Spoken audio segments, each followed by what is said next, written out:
and call the meeting to order, as it were. So for everyone who is on both phone and on, electronically through your computer, smartphone, however it is you're joining us today, welcome. My name is Feldman. What the format today is this is a presentation of the agreed upon contract with the county, and we will be answering questions.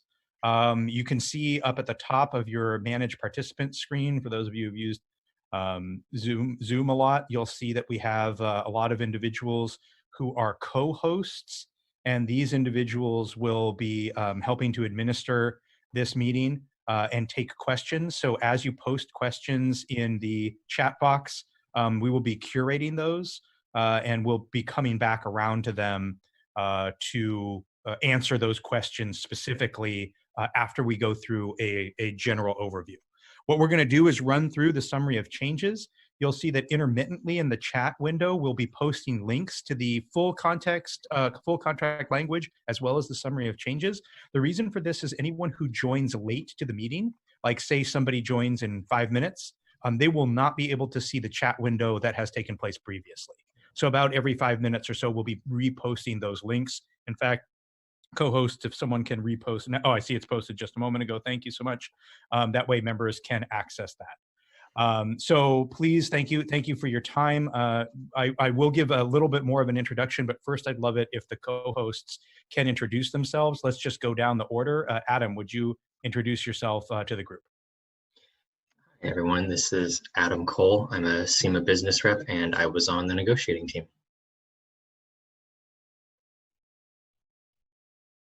Now I can hear you. Couldn't hear me before. Hi everyone, this is Adam Cole. I'm a CEMA business rep and I was on the negotiating team. Thank you. And let's just keep on going down. Dawn, could you go? Yes, Dawn Cieslik, supervising appraiser with the assessor's office, and I was on the negotiating team. Thank you. Donna? Everyone, it's Friday. I hope you're all doing well. I am Donna Mensimer. I work for Roads and Airports. I'm the CEMA Executive Board Secretary, and I was on the negotiation team. Perfect. Thank you so much. And then moving right along, Lawrence. Hi, everybody. This is Lawrence Arias. I am a business systems analyst for TSS, assigned to DTAC, Tax and Collections. I am second VP on the CEMA Executive Board, and I was also on the negotiating team. Wonderful. Thank you. And then lastly, Robin. I am Robin Rivas Romano. I work at Social Services. Please do not call that number, whatever you do right now. I'm begging you. I am on the member at large on the CEMA board, and I was also on the negotiating team. And we have Carla and Dolores too, Zeb. Oh, they're on? I have not seen them. They are. I see them. Okay, let's go to Carla, please. Can she unmute herself? I don't see her. Let me unmute her. Thank you. There she is. Thank you. Hi, I'm Carla Collins. I'm in the CEO's office in the Division of Equity and Social Justice with the Office of Gender-Based Violence Prevention. I am CEMA's first vice president, and I was not part of the negotiations team, so I'm here to say thank you to everyone who was. Perfect. Thank you, Carla. We really appreciate it. And Dolores, you've just been hoisted up to co-host. If you can introduce yourself as well.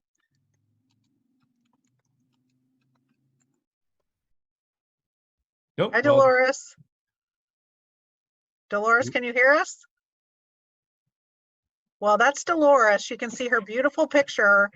She is our fearless leader, our CEMA Executive Board President, who is involved in all and donates so much of her time. And she was on the negotiating team. So I'm sure she can't hear all those nice words. So I'll even say she just is absolutely wonderful. Absolutely. Thank you for joining us all. And there are other members of the negotiation team that were unable to make it today. They may come in.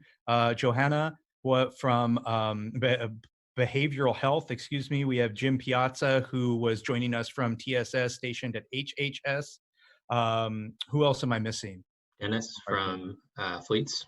Dennis Brooks, that's right, from Fleets and Facilities. Todd Stotesbury from County Com. Todd Stotesbury from County Com, and prior to her retirement, Eleanor Stetson was also on the And negotiation. Joanna? I mentioned her, yeah, from behavioral. Okay. Yeah, Gotcha. yeah. Okay, great. So as I mentioned, for those who are joining us a little bit late, I see we're up to 158 participants now. We do have, we will be posting periodically in the chat window links so you can directly access the full agreement and also the summary of changes. We have the majority of the negotiation team here and elements of the board so we can answer directly your questions. The goals of today are to go through the summary of changes and explain kind of what exactly it means operatively, and also to answer the questions that you may have. Also, just to sort of frame this, these are unprecedented times, as I think you know, with the COVID-19 crisis. Also, we've had to adapt to that. That means that we are asking you in an unusual dual vote to both change the bylaws and also vote on the tentative agreement. So the reason for the change in the bylaws is our bylaws do not allow for electronic voting. So in order to meet the public health officer's mandate, the president's mandate, and the governor's mandate, we are asking for your permission to alter the bylaws. The text of that is also up on the website, so you can see that, which allows for electronic voting amongst other modest updates. What's being presented to you today is the result of 9 months of bargaining. Your activism, lobbying, rallies, your participation at the board meetings in record numbers for CEMA. In fact, I think for most any organization, we were able to actually out-rally SEIU, if you can believe that. So it's pretty amazing. And as well as our political, for those of you who have participated in the video campaign, thank you so much. We made those targeted recordings and distributed them, not only for our consumption, but more importantly for the elected. So we've really been pulling on every lever, and we have achieved the best contract that CEMA has received in decades. While it doesn't mean we achieved everything that we wanted to, and you'll see that there are some shortfalls, especially with regards to the pension full reduction, we did achieve many of the items we wanted to. And just to put this in perspective, this represents a 14% increase, more than a 14% increase in the first 14 months of this contract. So that's a really big impact to anybody's budget, for your family, for yourself. And we'll walk you through in a little bit exactly how we get to that number and what that means to you. Also, before we dive into the summary of changes, I did want to cover two big issues that we've gotten a lot of questions about. The first is the realignments, and the second is going to be what did we get since November 23rd? And I'll explain why November 23rd is an important date. So realignments, you'll notice that in the contract, there's a series of realignments for individual classifications. This is not something that CEMA sought. And I will explain why we don't seek these types of realignments traditionally anyway. So why this was authorized is the Board of Supervisors authorized realignment money because they had in other contracts. And as a union, we never want to leave money on the table, right? If the employer has pre-authorized money for, let's just pretend, for uniform differentials, okay, we'll take it. That doesn't mean that that's a priority for us, and we would want to spend that money somewhere else. In this circumstance, we wanted to spend the realignment money on universal relief for pension, but the county was locked in on these particular realignments and said, we have this money set aside and authorized for realignments.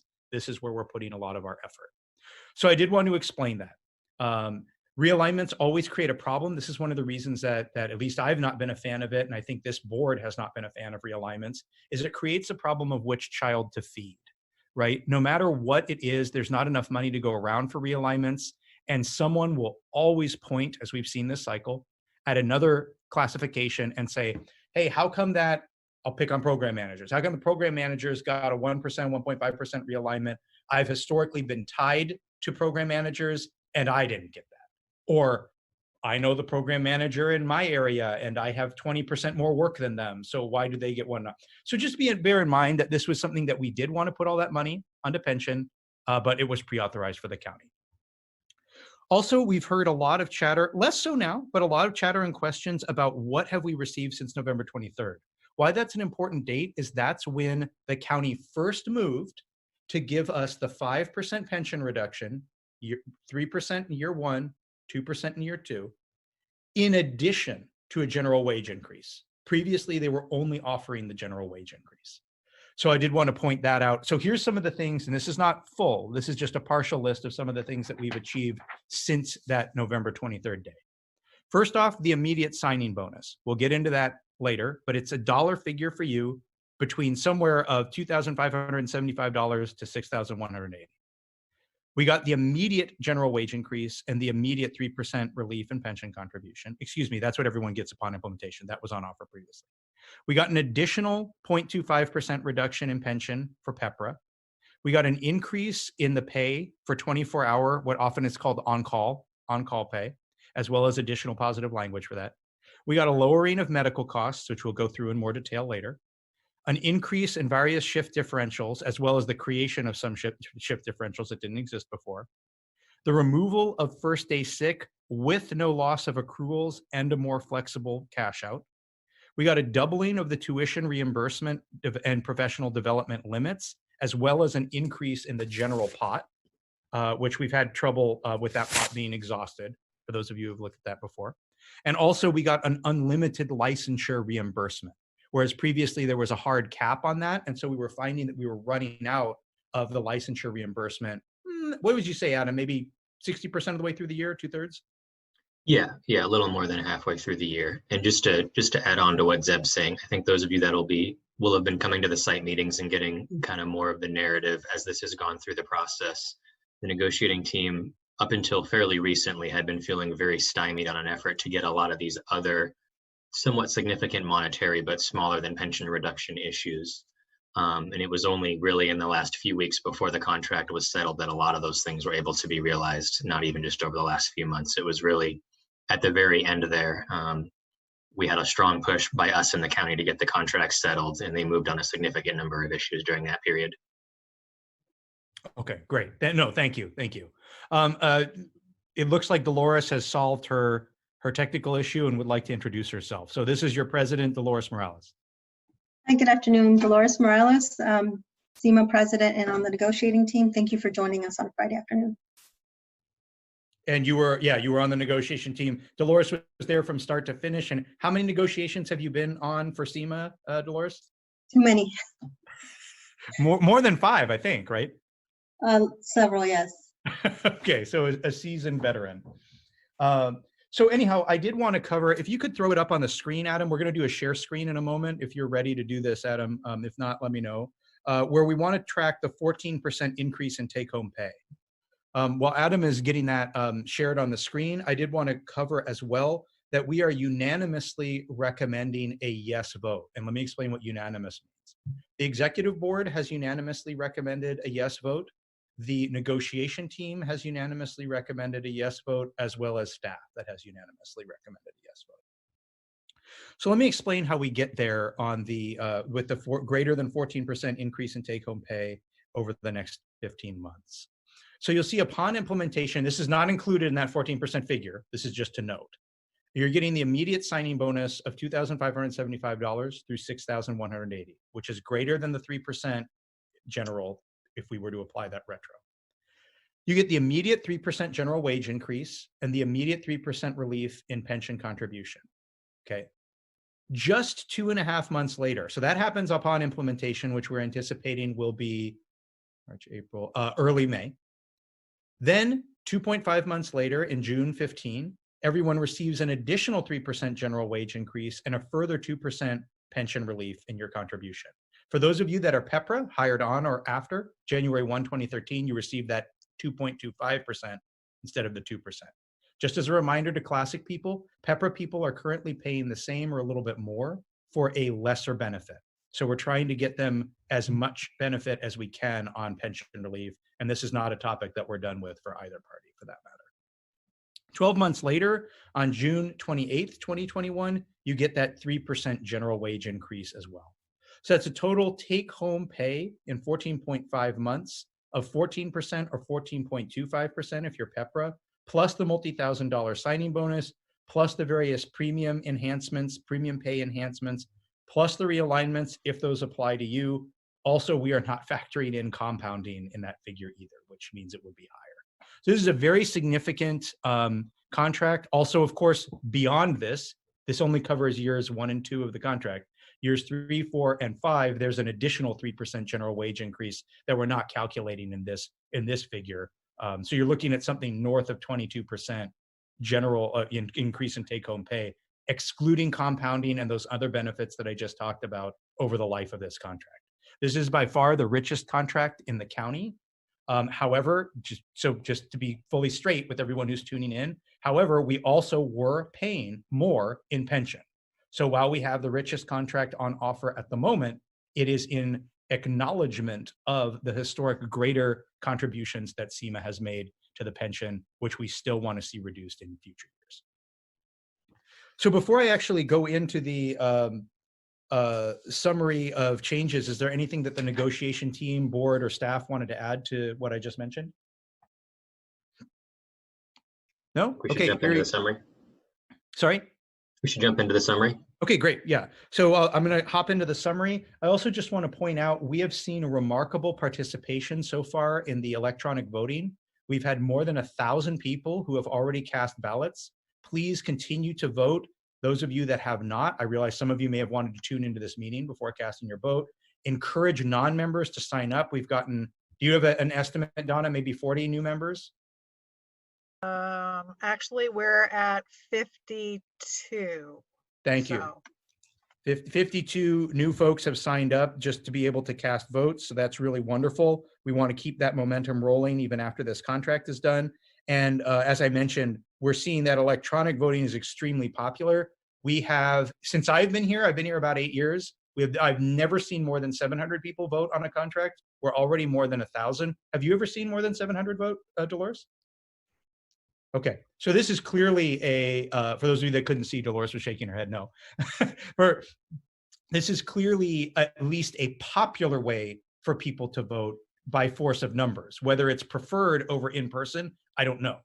I would suggest we might be able to guess that, but we'll be doing follow-up surveys on this to see if this is the preferred method. The changes to the bylaws allow it, but it doesn't mandate an electronic voting in the future. And also, just as a reminder, we've used robocalls in a way that we haven't before to remind people to vote, as well as we've been able to send out those reminder emails as well. Oh, and if we can post the vote, I'll just type it in right now. If you're having any trouble, questions, comments about voting, we created this email address here, vote@sccema.org. Please email that. It has a distribution list that is being tended to immediately, and Donna's done some amazing work on this. Thank you, Donna, for all your help. We really appreciate it. Okay, so CEMA proposed items. We're starting out with the summary of changes, which you can see up on the screen now. Thank you, Adam. The first is the contract signing bonus. So you'll see that this has 3 tiers, and it is based upon the top hourly rate. And it is based on your hourly rate at the time of implementation. So if, for instance, we all are about to get a 3% wage increase. This is prior to that 3% wage increase. It, however, covers everything up until the date of implementation. So if you got a promotion 2 weeks ago, and then the implementation is after the second reading of the board, assuming this passes, this goes to its first reading April 7th. So if you got promoted 2 weeks ago, you would be eligible for whatever your newly promoted rate is. The other question, you can see it displayed right here on the board, your hourly rate. Also, the other question we've been asked a lot is, well, what happens if I was only hired as a new person into the county 2 pay periods ago or a pay period ago? Again, if you are an active employee at the time of the implementation of the contract, you are eligible to receive the benefit.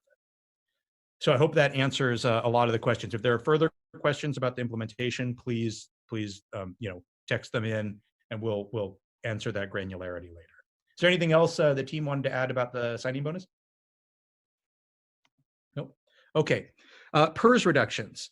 So you'll see that next we're talking about the reductions to your contribution to PERS. This is not a reduction in your benefit. This is a reduction in what you are paying for the benefit that you are currently receiving. As we covered in the what's happening in the next 14 months synopsis, you are immediately going to see upon implementation a 3% reduction for everybody. That means safety, miscellaneous, which is everyone but safety. I don't know why we still call that miscellaneous, and PEPRA people as well of both the safety and miscellaneous variety. Then in year 2, which really is this summer, right, just 2.5 months from now, you're going to see a further reduction of 2% and 2.25%, for a total of 5% reduction or 5.25% reduction, and that's going to persist for the life of the contract. For rough figures, actually it's not rough, it's a precise figure, this is going to bring everyone down to, I don't have it in front of me, is it 11.011%? Yeah, 11.011. Okay, so everyone will be brought down, that is miscellaneous. If there are any safety folks on here, it's a different calculation. It's 11.011%. So that means if you make $100,000, $11,000 and a little bit of change in any given year goes to your pension, just for clarity. Okay, first day sick. Real quick, Zeb, we had a couple questions I wanted to address before we move too far off this. There was a question that came in about the lump sum payment compared to SEIU, who did individual retro. Good. Where the county and SEIU ended up landing on this was something that is effectively individualized retro. The county and SEIU signed a separate MOA together, kind of jointly agreeing it was likely that CalPERS was going to come after them for the implementation of the way they're doing retro, and there was likely to be a lawsuit, and they would jointly fight the lawsuit together. We didn't want any piece of that. At the same time, if we were to pay individualized or receive individualized retro, we can't retro the PERS reduction, so we would have paid 16% on the top in that way. Where we landed with this lump sum payment is that running the calculations of about how much our membership lost as a whole over the period of not implementing the 3% wage increase effective the beginning of the contract. The county had budgeted that money. They saved probably about $7 million over that period. This not retro proposal, this lump sum that we landed on is actually a net of something closer to $9 million for our unit. So where we landed on this, we're satisfied with where we landed. It was a priority to get somewhere close to here, and we're happy with what we achieved. We've also gotten a question about that 0.25% for PEPRA. A lot of folks, or everyone who is PEPRA, will know that your rates went up about 0.25% 6 months ago, maybe a little more than 6 months now. The response that CEMA had when that rate hike went up is that it wasn't appropriate given the language in our contract. That cost should have been borne by the county, and that we felt confident we could capture that through an arbitration if need be at the end of negotiations. Unfortunately, what happened between then and now is when the county made that movement in November on the 5% PERS reduction offer, their new proposals and all language they've had since then has pushed basically solidifying that 0.25% increase was appropriate. So they tied a language change in how that percent should have been figured along with the offer of 5%. So it was necessary for us to separately bargain to get this 0.25% off now, because if we simply agreed to the 5% reduction language, we would not have been able to capture that 0.25% in arbitration any longer. Go ahead, Zeb. Correct. Also, and I suspect this is really in the weeds for most people, but in order to settle the contract, some things that got withdrawn, we withdrew our grievance over this matter, and the county withdrew its unfair labor practice for us presenting proposals that they deemed inappropriately directly to the Board of Supervisors. So those both also got cleared out rather. First day sick, we're going to jump right into that, but I did want to address a question that I saw about the bylaws change and the waiving of the notification. That is not something that is going to be perpetual. It is a one-time exemption and waiving of the notice in order for us to vote rapidly and electronically on this document. So, or excuse me, on this document, on this contract. So it's a good question. I think Daryl asked that. So you'll see, I think Dolores just linked the bylaws there. It's available on our website. You can see all the changes. We still have the historic notifications at what they were previously. So it's not like we're saying we no longer have an obligation to notify membership in advance for votes. And it's not the purpose of this meeting to focus on the bylaws, and we have mentioned this previously, but I just want to acknowledge this is pretty historic that this board managed to get these bylaws changes through. This was I think a 9-year process that finally came to a conclusion that had made its way through multiple previous CEMA boards. And there was really just a Frankenstein's monster of a track changes versions of the bylaws that had 9 years worth of suggestions. So it was really an immense amount of effort to get a finalized version ready for folks in time for this, this voting here. Absolutely. Absolutely. Do you want to tackle first day sick, Adam? Yeah, sure thing. So this was, I believe, priority 3 or priority 4 when we did our initial survey about what members were looking to get from this contract, kind of below probably the big 2, getting a pension reduction and then getting wage increases. Wanted to acknowledge that the version here has one typo in it, where it says STO right here that I've highlighted in the middle of the paragraph. That should say sick. So what this means is that previously, if you took any sick leave, you were not allowed to cash out your full 80 hours of STO the subsequent year. And if you took less than 16 hours, you could cash out half. Where we were able to land with first day sick was to say that as long as you take 24 hours or less of sick in the previous year, then you can choose to cash out either 40 or 80. Unfortunately, for some other units that have already concluded their bargaining, they've agreed to get rid of first day sick without making any kind of modifications to their STO cash out like we were able to. So I would expect other units will want this in subsequent bargaining. It was really quite a lift to get this by the end, because the county knows that any movement we got here was going to be expected by all other units. So we're happy we were able to break some ground here. And the reason this was such a priority is that simply getting rid of the first day sick section without making any modification to STO cash out would have had the effect of making it more difficult for our folks to cash out STO. And that wasn't something that we wanted to tolerate. So this was something, I think this was probably the last major item we achieved in the contract. We got a push on it from the executive level, probably the day that we concluded negotiations to get it in there. And I don't know if we have either of them on the call, but two CEMA folks who are on the CAT team, both Bonnie and Joanna and payroll, were extremely helpful in helping us close this out at the end there. So they really had a big lift for us. And yeah, and I mean, I think the whole team did a great job on that, the CAT team as well. And we knew this was a priority for the membership.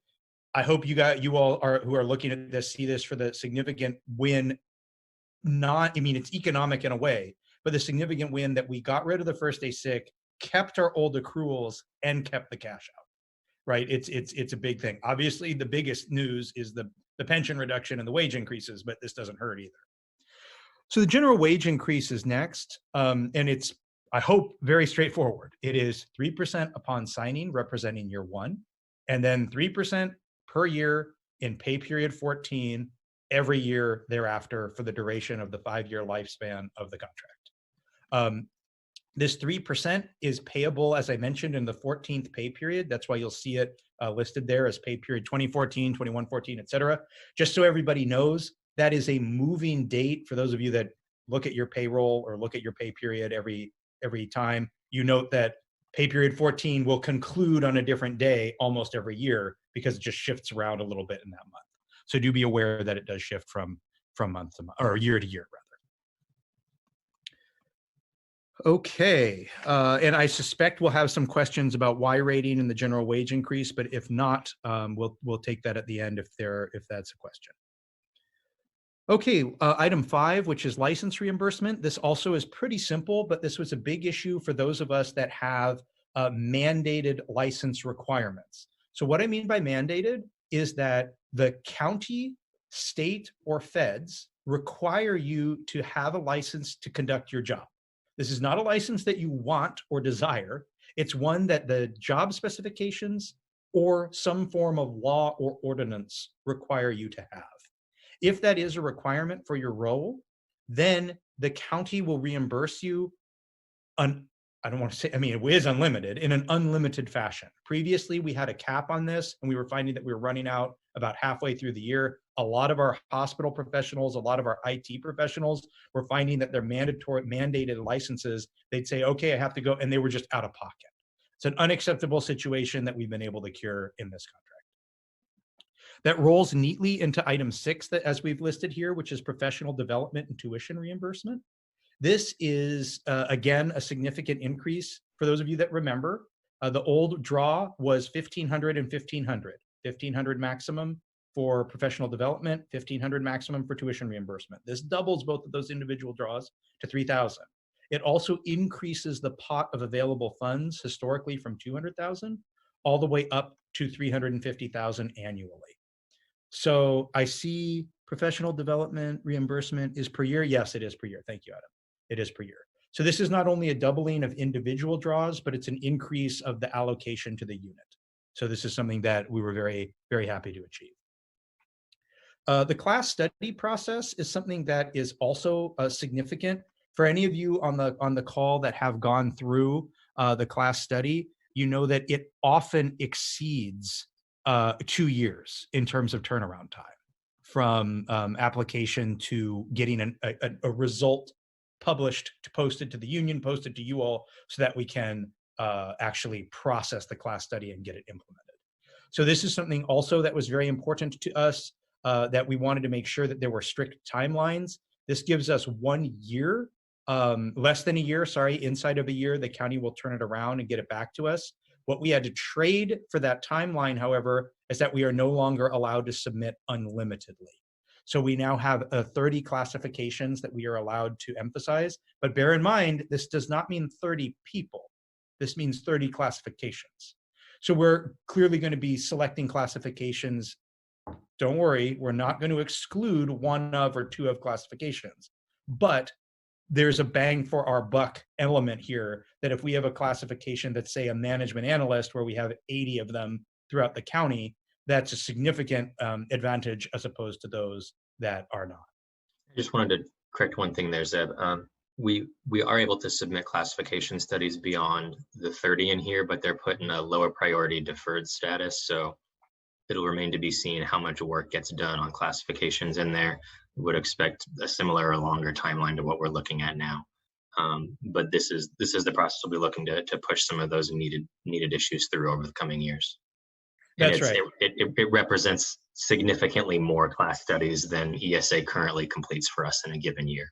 So it's widening the bottleneck. And current class studies have all been assigned. So for those of you that have been waiting a long period of time, there's a mixed blessing here with the, it is a very mixed blessing. But as you know, with the economic contraction and the budgetary belt tightening, of the county, a lot of positions are no longer being hired. So that means the ESA is able to focus on some of the historic or legacy cases.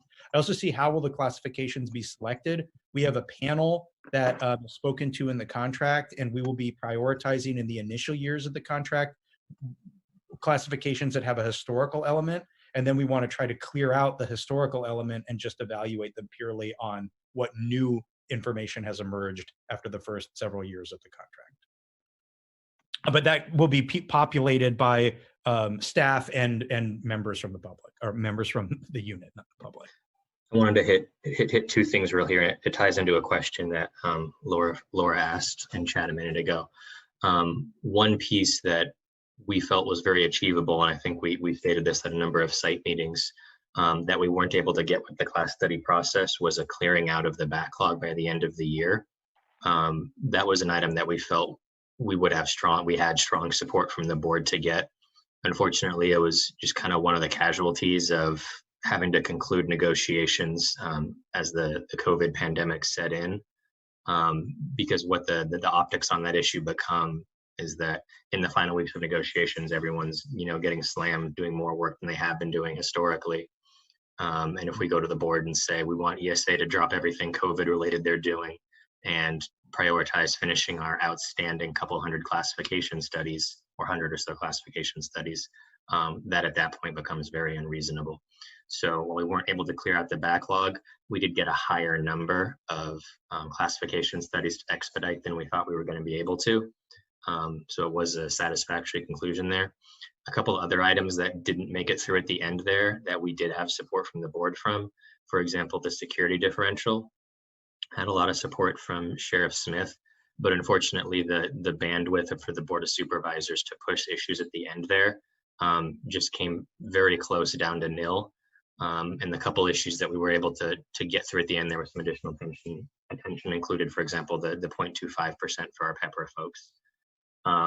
Unfortunately, if we had more time and there hadn't been a pandemic, possibly some of those things with more support could have gotten through. But we were particularly fortunate in the way, I would say, timing was frequently against us earlier in negotiations with kind of the mini crises that had popped up, where there was SEIU strike or targeting of our contract and the amount we were being offered, or the 1944 levy issue. But at the very end there, for about 2 weeks as this crisis mounted, the county was very incentivized to try to settle with CEMA quickly, and that timing was very much to our benefit. They put an awful lot on the table in the last couple of weeks to try to get us to sign. Unfortunately, just with the dynamic, the security differential, things that we'd had support from the board from, that support just kind of evaporated there at the end. So there were a couple items we weren't able to get that we were hoping we were. Absolutely, absolutely. Some of these other items affect a much smaller population. Public notary differential affects a small number of our individuals, but is important, especially because they're required. Can I say something about that, Zeb? Please.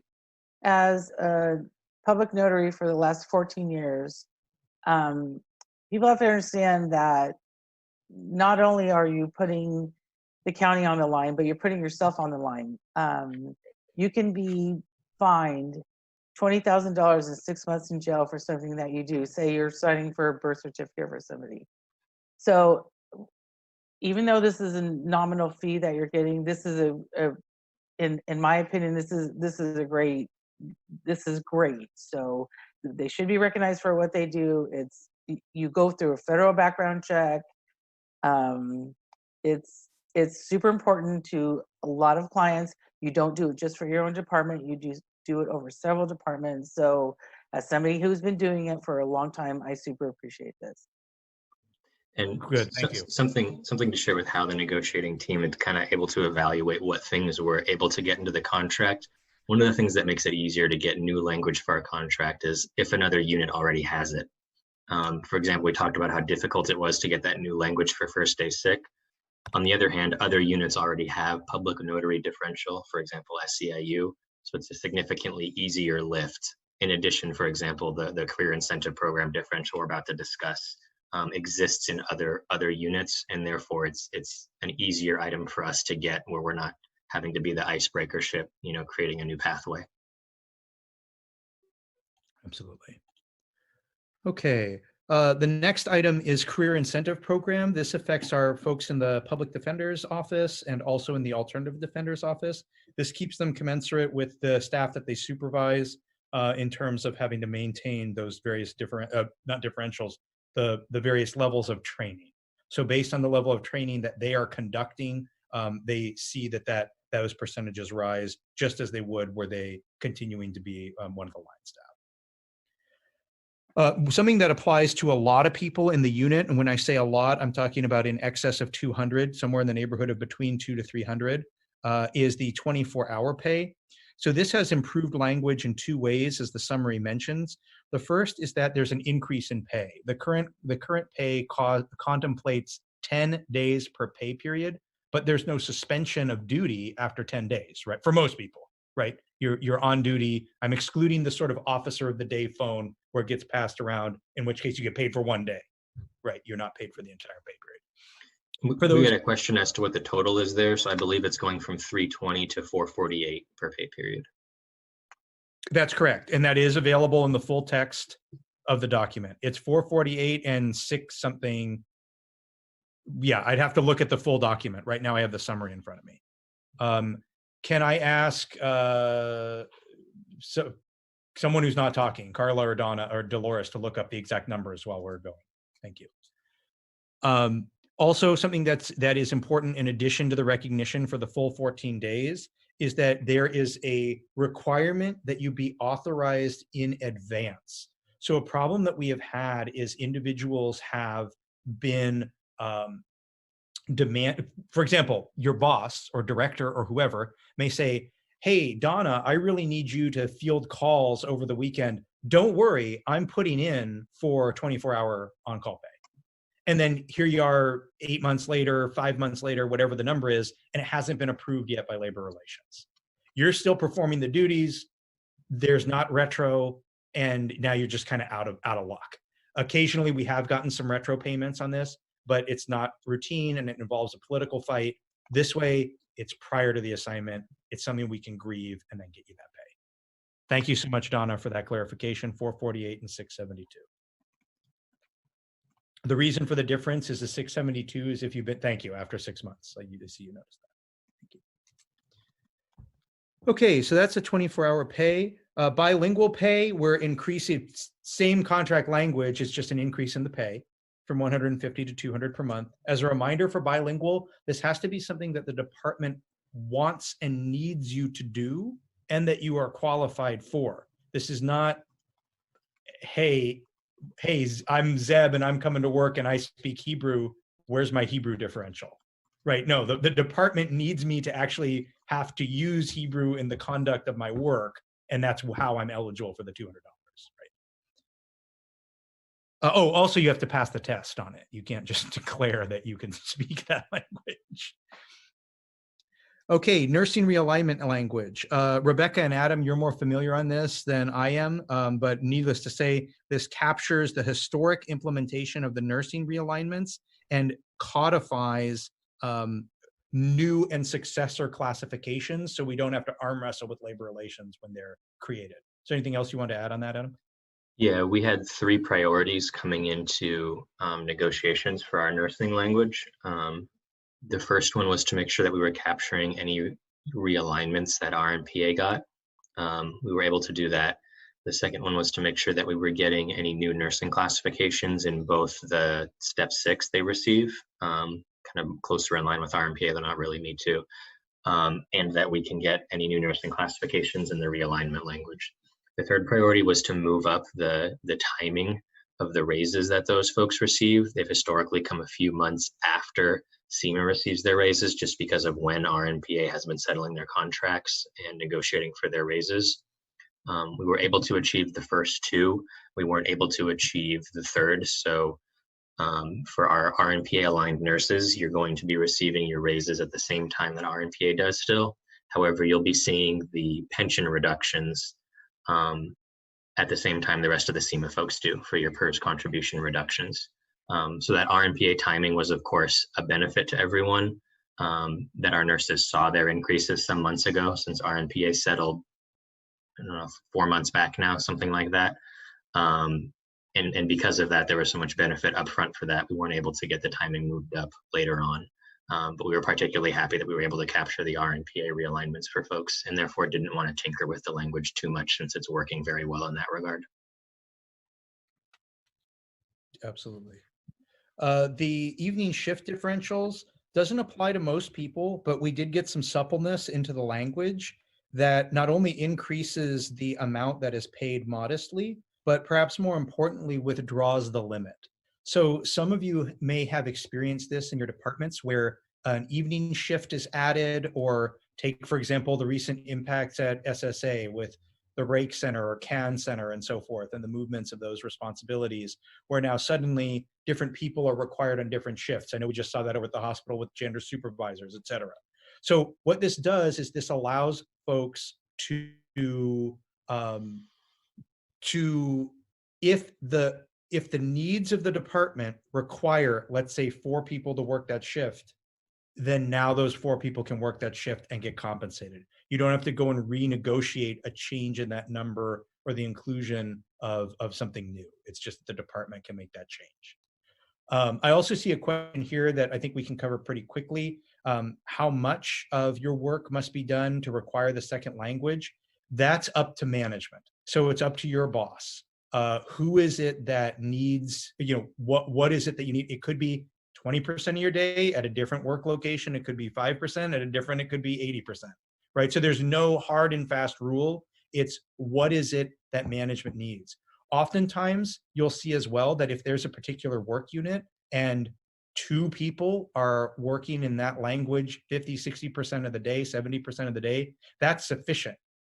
If management may not want to structure it so that 10 people get the bilingual differential if 2 or 3 people doing it at 50, 60, 70% of the time meet the needs of the department, or the unit. Okay, uniform allowance. This also is a improved. One, the numbers went up modestly, but two, it's that if the department requires you to wear a uniform, that's where you become eligible for this allowance. This is a uniform. This is not professional dress. So what that means is, for example, if your boss says you have to wear a tie to work, that does not qualify as a uniform. What would qualify as a uniform, though, is if your boss specifically said, "Hey, Zeb, to come to work, you have to wear a CEMA branded logo, a polo with the CEMA embroidered logo, and it has to be a maroon polo, and you have to wear Dickies with this type of belt or something." That's now a uniform, right? And the uniforms vary from department to department. You can see it as limited as you have to wear this particular crest with this particular style of polo, all the way to here's your woolen trousers, here's your uniform belt, you have to use this type of holster, this handcuff holder, this top, etc. And that's the most extreme form. For those, if anyone's on the call from the clerk recorder's office or from 911 County Comm, you know that your departments are contemplating a formalized uniform. So you would be eligible, if we meet and confer, ended up having a uniform for this payment. Yeah, and I saw we had a couple supervising probation counselors. There remains a voucher system for them, but there's an increased amount as well, just as the amount increased for folks not using a voucher. Correct. The next item, is realignments. So this covers all of the classifications that are here at the percentages that are listed. Just as a reminder, again, we did not seek these realignments. There was money on the table that was authorized for us to get them. So this is where we landed on these particular items. Some of the classifications were strategically selected because we knew that there were class studies that would be moving some additional people into them. So that was an advantage for some of our members. The challenge is that we have members who either have been linked or are in, when I say linked, like historically, you might be able to point and say, "Oh, I've always been equivalent to a management analyst," or "I've always been equivalent to this more generic code that includes similar people, but I'm in a 1 of 2 of code and I didn't move." A strategy going forward, and this is where the historical piece is that we're going to be looking at those codes that identify themselves in 2 ways. One is in future years to possibly, this is not a guarantee, include them in class studies. And also that we want to, in the meantime, between now and the next window for class studies, is that we want to try to consolidate some of those 1, 2 of classifications into the closest, more generic code. So for example, go ahead. Yeah, this is a push that ESA has. CEMA actually recently just agreed to abolish about 70 codes that haven't been used recently. And the general push from classification studies that we see coming out continues to be homogenizing, make everybody a program manager, make everybody a ASO, ASM, that really the biggest classifications. That's the direction the county wants to go. So we wanted to ensure that we're able to get some money there because that amount will grow over the course of the contract and in future years. But by and large, the overall kind of metric we had to try to settle on these which classifications was particularly looking at classifications where the underlying SCIU classification got a realignment that was impacting our folks and causing greater compaction, and also trying to hit some of our most compacted folks. But we absolutely weren't able to capture everybody that fits either of those criteria. It's definitely not a perfect list, but it represents a little under 1% of salary, which for CEMA is 3.3 million, 3.7 million with roll-ups, which was a very significant move that we were able to get from the county, even as the economy was kind of collapsing around us in the last couple of weeks there.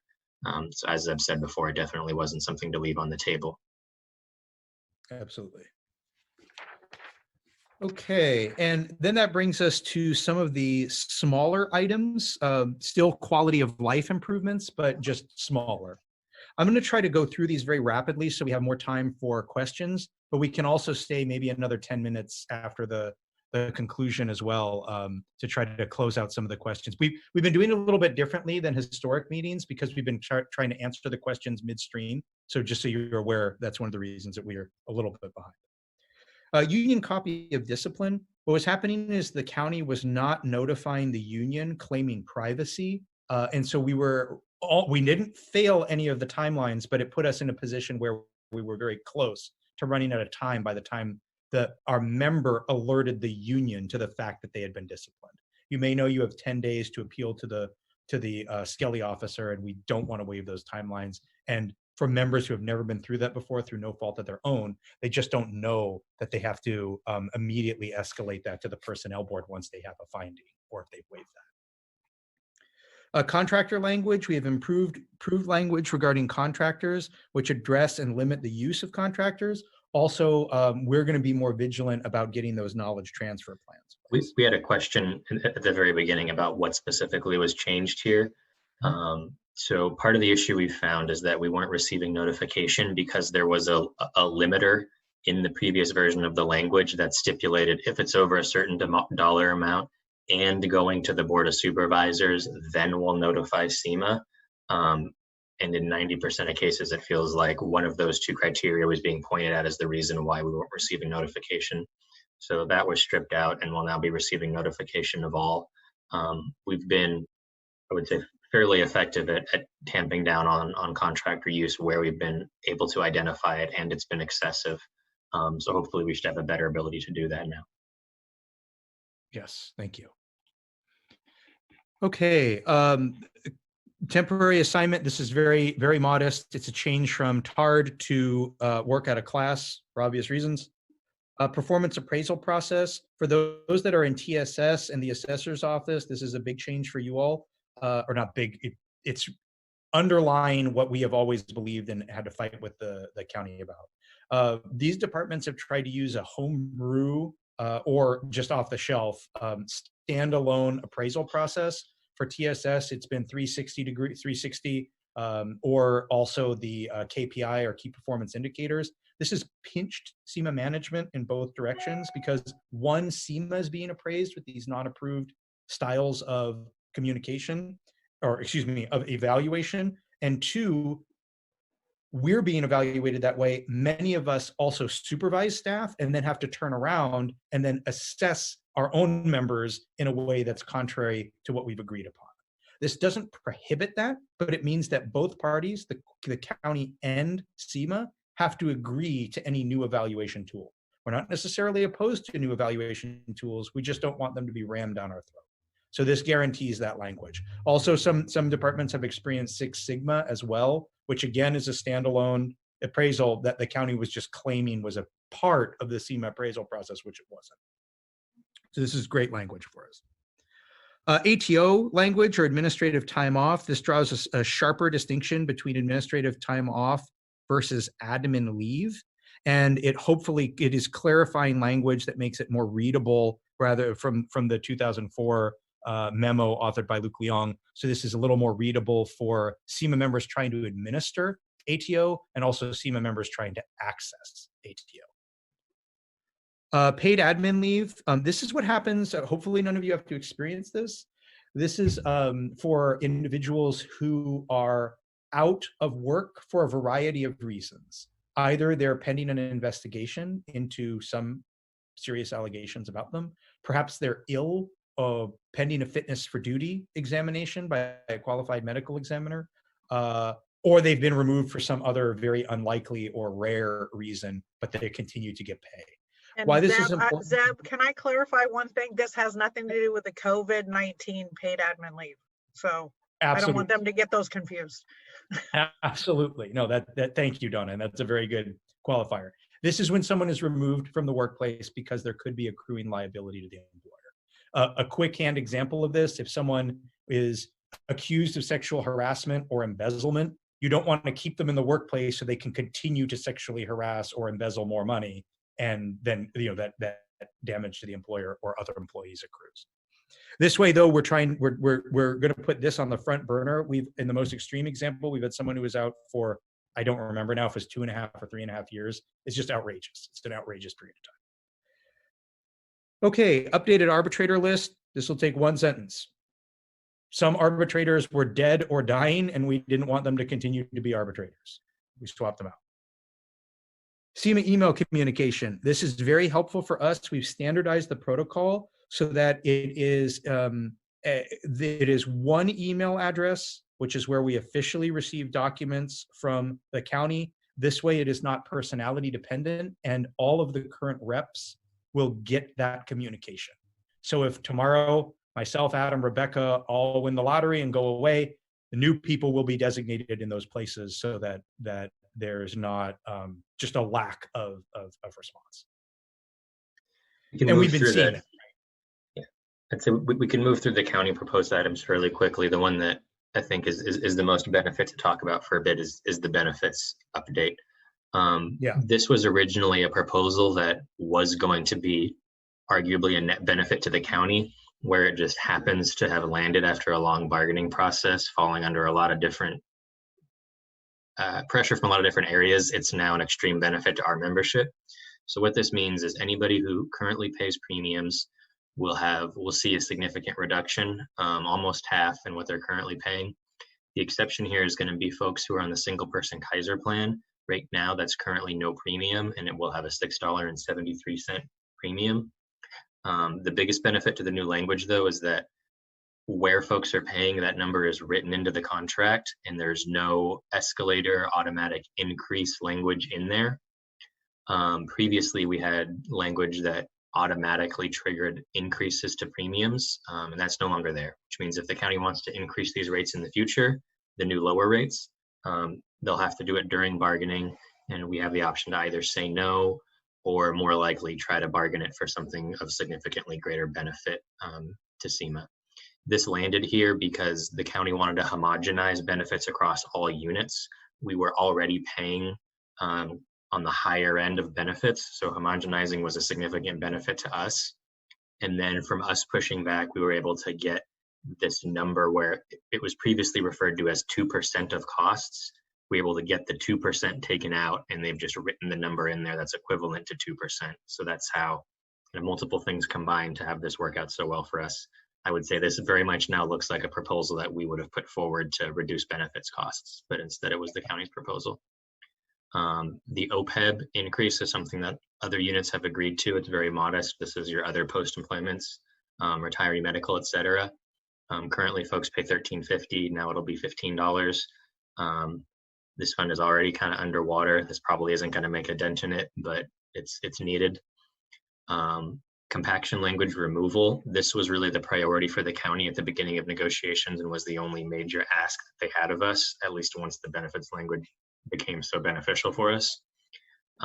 We found this language often ineffective.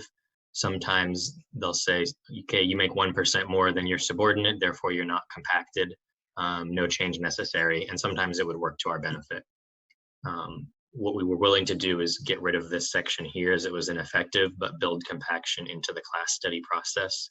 And that's we were able to land. So we still have an ability to assess compaction, but now it's through the new class study process. The no strike, no lockout language. This is something that it's extremely rare that CEMA doesn't already have this in its contract. It might be unique in California. I've certainly never seen it before. This is normally the baseline language that an employer wants in the contract in exchange for signing a contract with a union. In exchange for increased wages, benefits, et cetera, they get labor peace over the course of the contract. This does not limit CEMA's ability to strike while bargaining, which is the normal time somebody would want to strike, a union would want to strike, because when you're off contract and bargaining, the language doesn't apply. What this restricts would be CEMA's ability to strike, say, a year from now while under contract. It's difficult to contemplate a reason why CEMA would want to do that, given that we're already locked under contract.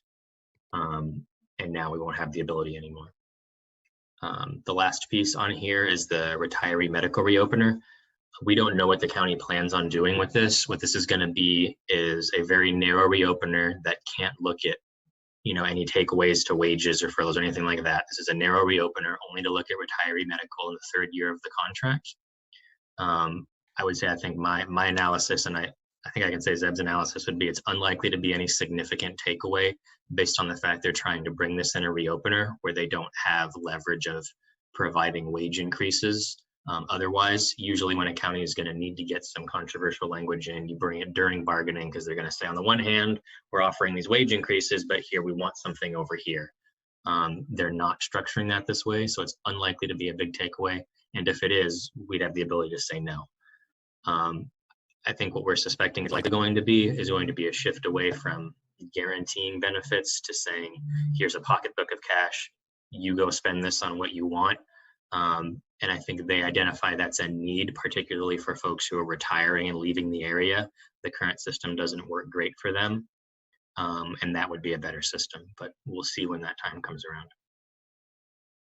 And just to be responsive to the question that was asked is about the actual breakdown of the single payer. You'll see that I just copied some language into the group chat. For Valley Health Plan, it's nothing for single. For HMO Kaiser, it's $6.73. And for point of service, which currently is HealthNet, it's $12.85 for single. And as Adam pointed out, this is so critical because it is locked in for the duration of the contract, whereas our old language had an escalator clause that we would absorb 10% of increases. So this is significantly better. Mhm. As well as just lower. It's just lower and better, right? So yeah, I think if we'd be touting this as one of our major achievements if it was something that we'd proposed. It just coincidentally worked out very well for us, from pressure from a number of different areas, both us at the table and likely VHP raising a ruckus behind the scenes to make sure that their plan didn't accrue a cost, which was the county's initial plan. Mm-hmm. So that concludes the summary of changes. I think we can move now to try to address, and we are right at time, but we'll stay on for another 10 minutes to try to answer some additional questions if that's justified. I'll rely on you, Donna, since you've been tracking a lot of them, or other members of the Well, there were some questions on how the classifications will be selected and prioritized. For the classification study process? Yes. So this first year and possibly even 2 years, we have, likely historic issues that we need to correct, which means both issues from right now that we haven't been able to resolve and issues that have been caused as ripple effects from this contract or that we weren't able to resolve. Those will definitely be the priority the first year through. The language specifies that a committee is going to be created, including CEMA members and some folks from ESA, and that group will work together to prioritize based off need. For this first year, I think I would say that the reps and a lot of members have a pretty good sense of who's been outstanding there with an issue for a while. I would imagine a number of the positions in the first year will go there. But what we'll be looking at doing is towards the end of the year, soliciting from folks who needs to be addressed through this process. We'll compile all the requests, we'll form the committee, and then those folks will identify who's going to go through in the first year. But it'll likely be folks who have had outstanding issues that weren't able to be resolved through the contract, or folks who have had issues created as a result of the contract. So it sounds like you're going to get some ITCC people and some people from Register of Voters from the questions that were being asked. Okay. Just also to that point, just one moment, Donna. We've been keeping a log as well of individuals that are raising their concerns for their particular classification. And right now, there's only 4 groups that are on that, 4 classifications that are on that log right now. But so people, it's not too early to raise it if there's a known concern. Okay. There was a follow-up that just got asked. I'm not quite sure. I think I understand it, but if in a class study that is completed after the contract and an employee is moved into that, will raises be applied? Which absolutely. So what happens is every classification has the raises applied to that classification. So regardless of where an individual is, for simple purposes, I'm in a classification making $100,000 a year, and I get transferred to a classification that's making $110,000 a year. Both of those classifications get a 3% raise whenever appropriate unit-wide. So both of them move simultaneously. So yes is the answer to their question. All right. When will RN see increases in pay? I'm assuming they mean CEMA RNs. Yes. Yeah, so just to reiterate, I don't know if I explained it on this town hall yet, but we have 2 groups of nurses. We have public health nurses, and then we have everybody else. The public health nurses get their increases the same time everyone else in CEMA does. They have their own realignment in the list there. The rest of our nurses fall under the RNPA realignment language. So you all know you got your first increase in realignment 4 or 5 months ago whenever RNPA settled. You'll get your PERS contribution reductions in June with the rest of CEMA, and then you'll get your next 3% increase and the remaining piece of the RNPA realignment come, I want to say September, if not September, October. That's traditionally when RNPA increases come out per their contract. Okay. And then in subsequent years, you'll receive them every year subsequent with RNPA. Okay. I have 2 more questions. One involves security differentials. I think there was probably a question as to what happened to it. Yeah, so that was the last issue that was dropped in negotiations, unfortunately. It was something that we pushed forward to the very end, kind of to let folks know that the negotiating teams and myself did try hard to shift around this money that was authorized here for the realignments to other priorities that we've been pushing since day one, which were actually cheaper as a whole for the county because they were such priorities for us. And that would include, I know I saw Chitra speak about hazard pay earlier.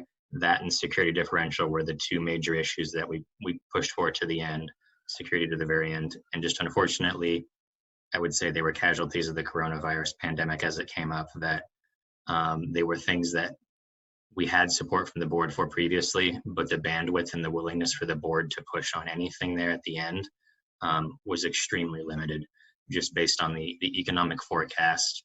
And they became very insistent at the end there, kind of saying, CEMA, you guys have the richest contract of anyone out there right now. The economy is collapsing around us. What's going on right now?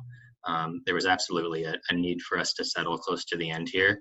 And part of the worry that we had, I don't think we've articulated in this town hall yet, is that something we've seen in other neighboring counties nearby, San Mateo, Alameda, is that the employer has approached unions currently under bargaining and said, all right, we're done bargaining for now.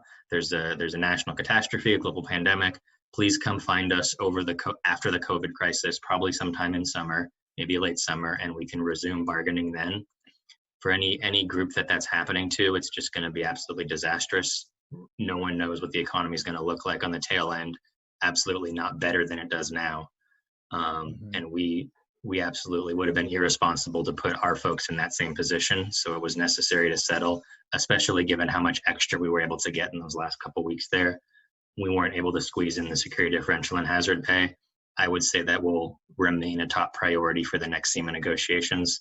Both those items feel very achievable. We just weren't able to get there this year. And also something that I want to highlight, because I know I've been working with the locked facility group, both of these groups, for a long period of time. As Adam points out, this is one of the last things that we had to drop to get the contract signed in before further economic damage had occurred. Just as everybody knows, or I think everybody knows, a record 10 million Americans applied for unemployment this week. That's this week. 3 million last week, right? Which was the prior record. 3 million was the prior record nationwide for 1 week. This week, it's been 10 million on top of the 3 million, right? So this is an environment where we're capturing in excess of 4.4% increase in take-home pay per year over the life of this contract. And I think this is a contract, hopefully, you all can be very proud to vote for. I think we're proud, or not I think, I know we're proud to present it to you for vote. We didn't achieve everything that we wanted to, but this is an amazing contract for the economic times we're in. There's no doubt about it. Was that the last question, Donna? There was one about what is the voting participation at this time? It is, I think I mentioned earlier, it was 1,042 when we started. I'll look while you're asking the next question what it is right now. 1,042 out of approximately an eligible, what do you think the eligibility is for 1,550 for this unit? 15, I think we were at 1,530 something. Okay. 1,532, I want to say. And that's because the court unit, which has another 100 members and does not vote on county contracts, obviously. We had a question of how it's going yet. We won't release the exact numbers until the end, just because we don't want to possibly influence the vote by telling folks how it's going. Real quick, I've seen this question that Rocio asked here a number of times. Just to reiterate, Once the PERS reductions go into effect, the rate doesn't go back up at all for classic folks. So it's not a one-time reduction for that year. It's a permanent reduction, just the same way a wage increase goes into effect and stays into effect. It doesn't drop back down the next year. The one thing I would say is that CalPERS has lost, what is it up to now, 65 billion. Maybe they recouped some in the last couple of days there. But I think we should be sober and realize that it's definitely possible rates can increase for PEPRA over the next 5 years, because again, PEPRA has that half normal cost number, which can increase. So it's possible rates will go up for our PEPRA folks. That was part of the reason it was such a priority for the team to make sure that we could get every bit off that we were able to for our PEPRA folks, because their rates can be subject to bad economic times. Okay, that's right. And then to directly answer that question, sorry, I'm just checking right now. It is 1,048 people have, 1,050 total have cast a ballot as of now, as of this very instant. So. Yeah, to Purva's question, I would say it's up to the membership based off what the county pushes for in the next negotiations. I would say it's possible the county comes up with an ask to increase pension contributions. I would say a lot of other things would likely have to happen before that's the case, just given that our classic folks are now aligned with the rest of classic folks in the county. Our PEPRA now are a little higher than most units still. So I'd say it's unlikely, but it's possible. I would say I would think the membership would not be very keen to accept another increase to PERS. So I say it's unlikely that happens, or that CEMA would be willing to consider it. The last piece I would leave folks with here on this is that given where CalPERS is at, it's definitely a worrying time for SEIU's membership, for example, given that they're still paying less than half the legal minimum for their PERS contribution. If the county needs to reach out and grab, that's probably $35 or $40 million a year, they have the ability now to just impose the legal minimum on SEIU. And that is, unfortunately for their members, a very expensive, low-hanging piece of fruit that could come back to bite them in the butt over the next 5 years. That's the position they're in. So it's definitely good for us. There's no mechanism like that for the county to increase our rates. If they want to increase our rates, it has to be done during bargaining, except for the PEPRA, who has the half normal cost rate. That can go up based on the actuarial tables. And there is a question. It was privately messaged to me. I don't know if you guys have been seeing this from several people, but we did get this publicly in the other two town halls, so I do want to cover it. Is what is the or have we heard any talk of layoffs or reductions in staffing? No, not at this point. What we have heard is what likely everyone else has already discussed, which is, or aware of, is that the county is making belt tightening measures with regards to open positions, reducing, every department has a target for reducing Object 1, Object 2 funds. And so the normal trend is that, right? You first see vacant positions not filled, provisional contractual extra help budgets trimmed, optional things trimmed, and then you move towards the, oh, well, do we really need this? Can we consolidate these departments? Can we do this and that? And then you see a move towards layoffs or staff reductions. So we're nowhere near that yet. And we'll certainly alert you as soon as we hear anything of that, that vein. But also as a reminder, for those of you that have been here for a while, and maybe you've experienced the 2009 downturn, when somebody gets laid off, because you have the protection of the union contract, nobody went out the door in that circumstance. They moved around. That's not to say that it's a guarantee. You never know how deep or impactful a recession or depression could be. But there is a significant level of protection that you can claim codes, shift around, move around into funded vacancies, maybe in a different department before anyone goes out the door. So there's still a lot of wiggle room on that as well. But it is a very good and legitimate question. Okay, well, let me just throw it back to the bargaining team and board for if there are any closing thoughts that you wanted to articulate. I don't have anything on the contract, but I would like to, if you haven't had a chance, please go vote. If you have not received your voting email, it's not a token that's sent to you, it's an email that comes from vote@sccema.org. If you haven't seen it, make sure you check your junk mail, your spam, search for an email from vote@sccema.org. And if you haven't gotten it, please email vote@sccema.org. So I Thanks. also, we will send out the engineers. It went to the board. It's on the public website. So you'll see the summary and the full contract in terms of what they were able to accomplish, and it was approved. And we'll send that link out shortly. I did want to thank our executive board and our negotiation teams, and a special thank you to our business representatives. A lot of our negotiating team had to get up at 5, 6 in the morning to go to work before negotiations at 8 o'clock, and then went right back to work until very late at night, just so they were able to catch up on the work. Our business reps, very extremely intelligent, very strategic, were able to articulate, write a lot of white papers, communicate to the board in a way that they were able to understand our issues. And I also wanted to thank our membership for just showing up and standing up and actually allowing the negotiating team to really fight for you. The only reason we were able to accomplish this contract was because of our members and our entire team. So I just wanted to thank everybody. Here, here. Ditto. I'll say. Thank you all. I'll And say. your e-board, thanks, Robin. Your e-board and negotiation team has also done a wonderful job. If there are any questions that remain, please email us individually, adam.cole@sccema, zfeldman@sccema.org, or the board. If it's a vote-related question, vote@sccema.org. Please And go out it's and not vote. too late to sign up. Tell the people if they're not members yet, they can still sign up. I'll send them an app. We can do it through DocuSign. It's painless, and we can get them to vote in like 10 minutes. That's right. That's right. And thank you. I see some nice comments coming in. We really appreciate it. I really appreciate it. It's been a very long road. We've done our level best to get an amazing contract for you all. I hope you all vote yes. Please vote. Voting closes noon on Monday.